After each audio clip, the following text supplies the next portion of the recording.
Hello, welcome to UToledo Mindful Monday. I'm Professor Jay, and I shall be your host. Now, last week we talked a little bit about divergent thinking. That's where we develop the ability and practice the kind of awareness that sees lots of possible options rather than just one or two. Now that, as I said before, is a skill and a way of thinking about things that you can practice and develop. Now the complementary antagonism to that, right, is convergent thinking. And that's where we have the skill, the creative skill of saying, oh, all these possibilities are there. Now, what am I actually going to do? How do I actually take all these possible things and turn it into a thing? You know, sometimes there's a kind of a stressor that happens when we have no choice or we have a dilemma. That can be very stressful. But also there's another stress when there's an overwhelm of all the possible things, like, oh my God, there's too many things and I'm overwhelmed. Like, that can cause stress too, right? So there's a skill of seeing lots of possibilities, and there's a skill of knowing what to do with lots of possibilities, right? And we need them both, it turns out. So try this. If you did the exercise where we had 25 uses of a hay bale, let's say, or maybe even more to the point, think of an actual situation from your life, right? Probably you don't have a hay bale in your life, though you may. But take a situation from your life and think, what are some options here? How can I make it go? What are the possibilities? Remember, don't judge and don't punish for having creative ideas, right? But then what we have to do is to start winnowing it down and saying what's actually workable. Now, the skill set for this is kind of simple. What you want to do is look at the possible options, and you look at each of the options and you say, what's the upside and what's the downside to this?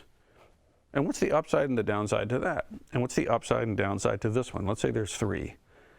An important thing to realize is that it's often the case that there is no one answer that actually addresses everything and is perfect. If there is, there wouldn't be a problem. You just do that.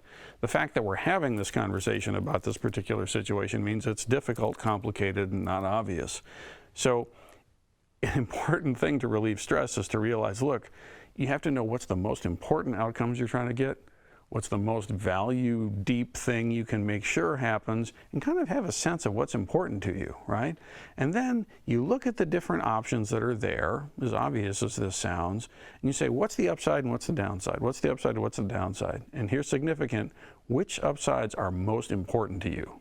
Like, if you can't have it all, no kidding, well, if you can only have, say, the most helpful for outcome, the second outcome, and then outcome number 4, but that's pretty good, actually, compared to like none, then you can make a better decision. And the next step is to look at the downsides and think creatively, well, what can I do to mitigate that downside, right? So you look at all these options, you say, this option actually has the most upside, fine. Of the downside that it has, take those downsides and get creative about what can I do to mitigate that. And it turns out that sometimes by the time you get through that whole funnel, this is my best choice. It's not perfect, but it's my best choice, and here's the downside. Now take that downside and look at it creatively and come up with at least 3 ways to mitigate that. A lot of times, just running it through this funnel, we end up coming up with really creative solutions that otherwise wouldn't show up. Try it. Take a real world problem or situation you've got to look at, run it through this filter, and see what comes up. I'm sure you'll enjoy it.